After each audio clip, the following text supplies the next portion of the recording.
आप देख रहे हैं आवाज इंडिया टीवी। यह है प्राइम टाइम। सुप्रीम कोर्ट के जज रहे अरुण मिश्रा को अब राष्ट्रीय मानव अधिकार का अध्यक्ष बना दिया गया है, जिस पर सोशल मीडिया पर तमाम प्रतिक्रियाएं आ रही है। आपको बता दें कि जस्टिस अरुण मिश्रा सिर्फ गरीब विरोधी नहीं, बल्कि अडानी के बड़े मददगार रहे हैं। अब इस मामले में सोशल मीडिया पर क्या लिख रहे हैं और कौन लोग लिख रहे हैं, इसे समझते हैं। हजारों की संख्या में लोग उनका इसलिए भी विरोध कर रहे हैं क्योंकि रिकॉर्ड देखने पर पता चलता है कि वो दलित, पिछड़े, वंचित तबके के खिलाफ काम करते रहे हैं। इसी सिलसिले में ट्वीट करते हुए पत्रकार दिलीप मंडल लिखते हैं, अरुण मिश्रा ने दिल्ली में रेलवे लाइन के किनारे रह रहे 48,000 परिवारों के घरों पर बुलडोजर चलाने का आदेश पारित किया था, जबकि कानून कहता है कि इसके लिए पहले नोटिस देना होता है। सामाजिक न्याय के विरोध में खड़े होने के अलावा जस्टिस अरुण मिश्रा के एक दूसरे पहलू को भी सामने लाते हुए विक्रम सिंह चौहान लिखते हैं, अरुण मिश्रा को राष्ट्रीय मानव अधिकार आयोग का अध्यक्ष बनाकर मोदी ने अपना लंगोट भी निकालकर फेंका है। उन्होंने बता दिया है कि संघीय देश के संवैधानिक संस्थाओं को बर्बाद करने के लिए किस हद तक नंगे हो सकते हैं। ये नंगापन ही मोदी का असली चेहरा है। अरुण मिश्रा को मोदी ही जुलाई 2014 में कॉलेजियम के सहारे सुप्रीम कोर्ट लेकर आए थे। उससे पहले 3 बार उन्हें मनमोहन सिंह सरकार की अनिच्छा पर सुप्रीम कोर्ट रिजेक्ट कर चुका था। उनकी योग्यता यही थी कि वे मोदी, अडानी और संघ के खास थे और आज भी है। अरुण मिश्रा वही आदमी है जिन्होंने 2015 में संजीव भट्ट की उस याचिका को खारिज कर दिया था, जिसमें 2002 में मुसलमानों के खिलाफ हुए गुजरात दंगों की जांच को लेकर फिर से खोले जाने के लिए अदालत के निर्देश की मांग की गई थी। अरुण मिश्रा वही आदमी है जिसने सहारा बिड़ला पत्रों की जांच की याचिका को खारिज कर दिया था। उस मामले में केंद्रीय जांच ब्यूरो सीबीआई के अधिकारियों द्वारा मारे गए छापे के दौरान आदित्य बिड़ला समूह के कार्यालयों से बरामद दस्तावेज सामने आए थे। इन दस्तावेजों से पता चलता है कि बड़ी मात्रा में विभिन्न लोक सेवकों और राजनेताओं को अलग अलग समय पर रकम का भुगतान किया गया था। इसमें प्रधानमंत्री मोदी भी शामिल थे। गुजरात के मुख्यमंत्री रहते उन्होंने 25 करोड़ रुपए लिए थे। अरुण मिश्रा वही आदमी है जिसकी खंडपीठ के सामने सबसे संवेदनशील न्यायमूर्ति BH लोया की हत्या का मामला लिस्ट किया गया था। कहा गया कि उनकी पसंद से ये मामला 10वें नंबर के जज रहने के बावजूद उन्हें मिला। बाद में विवाद बढ़ने पर अरुण मिश्रा ने खुद को जस्टिस लोया मामले से रेक्यूज यानी अलग कर दिया। लेकिन ऐसे ही दूसरे जमीन अधिग्रहण के मामले में उन्होंने फैसला सुनाया था। बाद में ये मामला उसी संविधान पीठ को सौंप दिया गया जिसके वो सदस्य भी थे। अरुण मिश्रा ने खुद को उस संविधान पीठ से रिक्यूज यानी अलग करने से इनकार कर दिया था। मतलब ये कि खुद के लिए किए गए फैसले को चुनौती देने वाली याचिका की सुनवाई में वे खुद ही शामिल थे।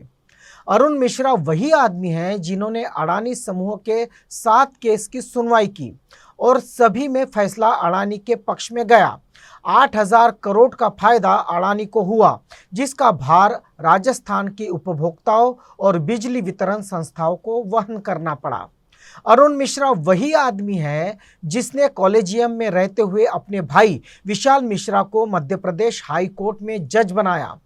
45 साल की उम्र की बाध्यता भी इसके लिए बदल दी गई।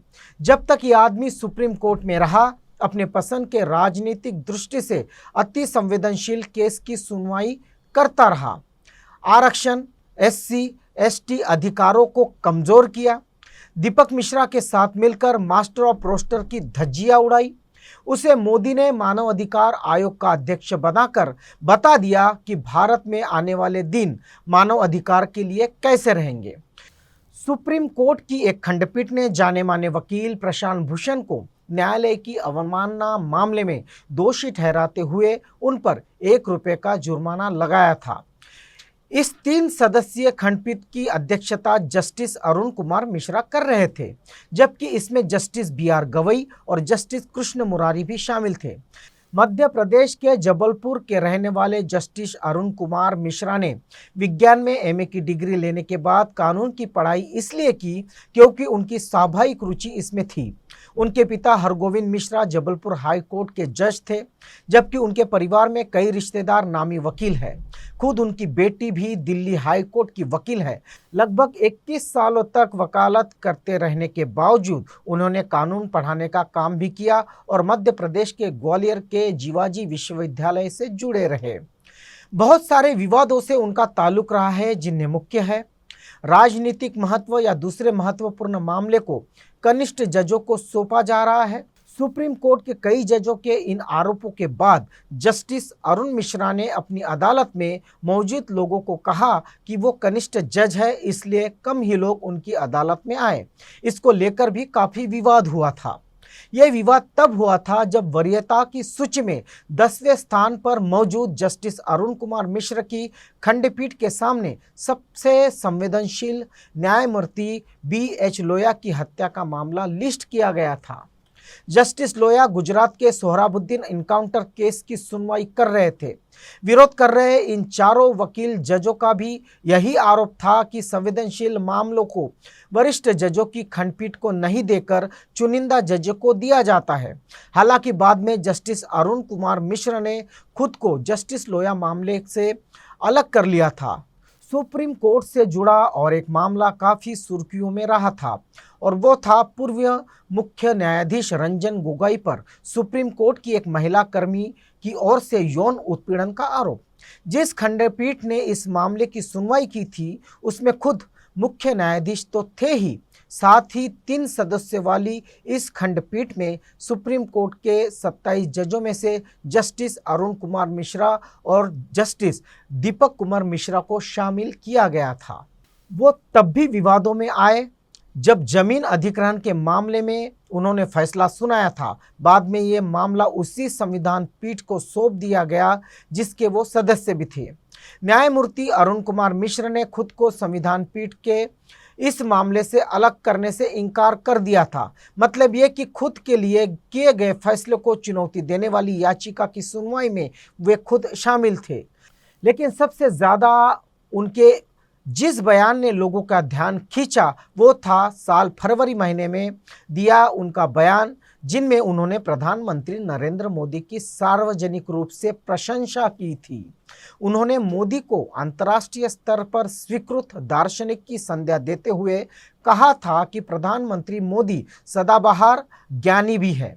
मिश्रा के बयान की न सिर्फ न्यायिक हलकों में आलोचना हुई बल्कि राजनीतिक हलकों में भी इसको लेकर बहस शुरू हो गई थी। न्यायिक हलकों में ये मांग उठने लगी थी कि जस्टिस मिश्रा सरकार के खिलाफ अपनी अदालत में चल रहे मामलों से खुद को अलग कर ले।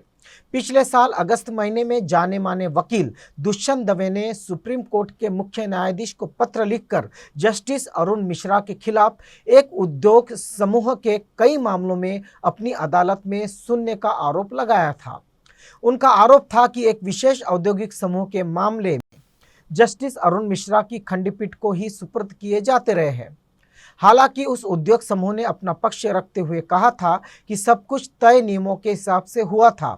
समूह का यह भी कहना था कि दुष्यंत दवे भी उनके लिए वकील रह चुके हैं। वरिष्ठ पत्रकार प्रेम शंकर झा ने गुजरात में चर्चित हरेन पांड्या हत्याकांड का जिक्र करते हुए न्यायमूर्ति अरुण कुमार मिश्रा के उस जजमेंट में कई खामियां निकाली, जिसके तहत खंडपीठ ने गुजरात उच्च न्यायालय के फैसले को खारिज कर दिया था। न्यायमूर्ति अरुण मिश्रा उस खंडपीठ के भी सदस्य थे जो बहुचर्चित सहारा बिरला दस्तावेज मामले की सुनवाई कर रही थी। इस बहुचर्चित मामले में भी राजनेताओं, नौकरशाहों और जजों पर भी आरोप लगे थे, लेकिन यह मामला खारिज हो गया था। मेडिकल कॉलेज घूस कांड का मामला भी जस्टिस अरुण मिश्रा की खंडपीठ के सामने आया, जिससे तत्कालीन मुख्य न्यायाधीश दीपक मिश्रा ने खुद को अलग कर दिया था।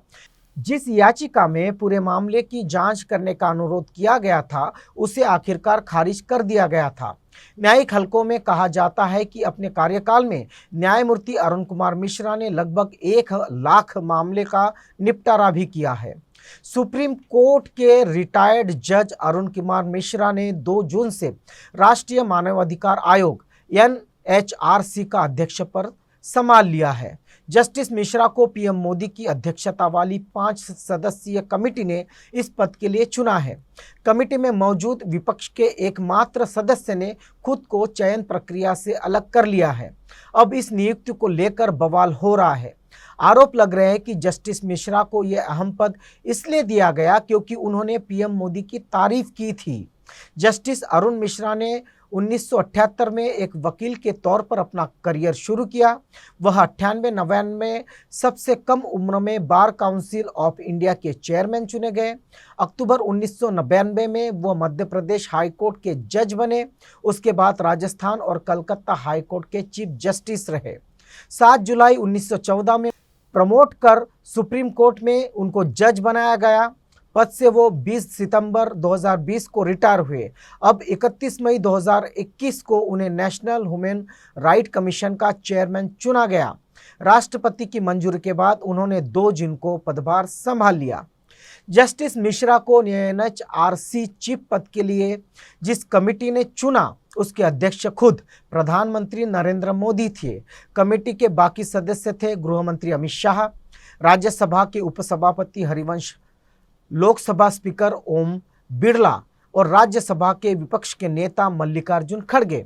समाचार एजेंसी पीटीआई की रिपोर्ट के मुताबिक कमेटी में एकमात्र मल्लिकार्जुन खड़गे ने इस फैसले से असहमति जताई। इसके बारे में उन्होंने पीएम मोदी को 31 मई को खत लिखा था। उन्होंने पत्र में लिखा था, मैंने मीटिंग में अनुसूचित जाति, जनजाति और अल्पसंख्यकों के ऊपर अत्याचार को लेकर चिंता जताई थी। मैंने प्रस्ताव रखा था कि इस वर्ग के व्यक्ति को एनएचआरसी का अध्यक्ष बनाया जाए या फिर सदस्यों में से इस वर्ग का कम से कम एक व्यक्ति रखा जाए। चूंकि कमेटी ने मेरी किसी भी सिफारिश को नहीं माना है, इसलिए मैं एनएचआरसी के अध्यक्ष और सदस्यों के चुने जाने के कमेटी के फैसले पर असहमति व्यक्त करता हूं।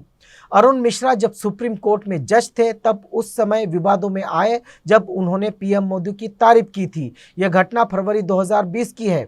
एक कॉन्फ्रेंस में उन्होंने प्रधानमंत्री के बारे में कहा था कि वह ऐसे हैं जिनकी अंतर्राष्ट्रीय स्तर पर प्रशंसा होती है, जो दूरदर्शी, विश्व स्तर पर सोच रखते हैं और स्थानीय रूप से कार्य कर सकते हैं। सुप्रीम कोर्ट के एक सिटिंग जज द्वारा इस तरह के खुलेआम प्रधानमंत्री की तारीफ पर भी लोगों ने काफ़ी सवाल उठाए थे। यहाँ तक कि सुप्रीम कोर्ट के रिटायर्ड जज जस्टिस एसपी शाह ने भी इसे हैरानी जताई थी। अब जस्टिस अरुण मिश्रा के एनएचआरसी चेयरमैन बनाने जाने की खबर के साथ ही सोशल मीडिया पर बवाल शुरू हो गया है। लोग कई तरह के आरोप लगा रहे हैं। निहारिका सिंह नाम की यूजर ने ट्वीट किया, जस्टिस अरुण मिश्रा को महत्वपूर्ण पद से नवाजा गया है, अब वो नेशनल ह्यूमन राइट्स कमीशन के चेयरमैन होंगे। अनुराग आनंद नाम के यूजर ने आरोप लगाते हुए कहा, एक जातिवादी जज अरुण मिश्रा को एनएचआरसी का मुखिया बना दिया गया। यह सरकार पूरी तरह से दबे कुचलों के खिलाफ है। आसिफ अली जैदी ने लिखा, मोदी एक वर्सेटाइल जीनियस है और वैश्विक विचार रखते हुए स्थानीय तरीके से काम करते हैं। जस्टिस अरुण मिश्रा एनएचआरसी के नए चेयरमैन होंगे। नीचे दी गई फोटो का उनके अपॉइंटमेंट से कोई लेना देना नहीं। इस नियुक्ति पर नेताओं की प्रतिक्रिया आना भी शुरू हो गई है। टीएमसी सांसद महुआ मोइत्रा ने ट्वीट किया, सुप्रीम कोर्ट के रिटायर्ड जज अरुण मिश्रा एनएचआरसी के प्रमुख होंगे। सभी अच्छी चीज़ें उनके साथ होती हैं जो इंतजार करते हैं, खास तौर पर उनके साथ जो अपने पद पर होते हुए पीएम मोदी को अंतर्राष्ट्रीय स्तर पर प्रशंसित, दूरदर्शी, विश्व स्तर की सोच रखते हुए स्थानिक रूप से कार्य करने वाला बताता है। बता दें कि जस्टिस अरुण कुमार मिश्रा की एनएचआरसी चेयरमैन पद के रूप में नियुक्ति 5 साल के लिए की गई है। एनएचआरसी अध्यक्ष जस्टिस एचएल दत्तू दिसंबर 2020 में रिटायर हो गए थे। उनके बाद से यह पद खाली था। जिस व्यक्ति को देश से ज़्यादा सरकार की फिक्र हो, जो सच को दरकिनार कर प्रधान सेवक की चापलूसी करता हो, क्यों ना वो देश के मानव अधिकार आयोग का अध्यक्ष बने, चाहे उसे मानव अधिकार या मानव की फिक्र हो या न हो। अरुण मिश्रा का रिकॉर्ड देखने पर पता चलता है कि वे दलित, पिछड़े, वंचित, अल्पसंख्यक तबके के खिलाफ काम करते रहे हैं। ऐसे व्यक्ति राष्ट्रीय मानव अधिकार आयोग का अध्यक्ष बनता अपने आप में मानव अधिकार का उल्लंघन है। बाकी आप सब जानते ही हैं, आप देख रहे हैं आवाज इंडिया टीवी, ये है प्राइम टाइम।